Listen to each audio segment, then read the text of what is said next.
Hello guys! Welcome sa vlog na isang boarding house caretaker. So ngayong araw guys ay dadalhin ko kayo sa isa pang boarding house na aming binabantayan. Itong boarding house na to ay bagong renovate lang. Meron itong 15 rooms at 4 na CR. Nandito pala ako ngayon kasi hinatid pa ng partner ko ang panganay namin sa school.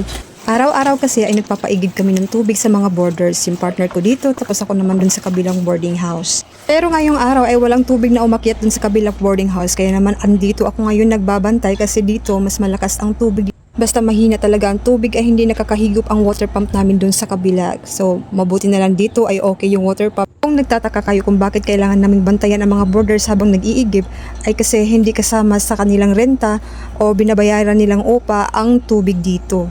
Pero mayroon namang bomba dito na maaari nilang gamitin ng libre at kung gusto nilang magtipid talaga. Anyways, ito pala ang itsura ng kwarto dito. Bago lang nabakati ang kwarto na to. So itong kwarto dito ay double walling at gawa sa Hardiflex. Tapos yung yung sahig ay gawa sa tiles. Magkaiba ang renta ng dalawang boarding house namin na binabantayan. So kung gusto mo ng pangmasa ay dun ka sa kabila. Tapos kung medyo may budget ka ay dito ka na. Anyways, papauwi na pala ako nito kasi nandito na yung partner ko. So ito pala yung neighborhood namin, napakatahimik at hindi magulo. Hanggang dito na lang, bye!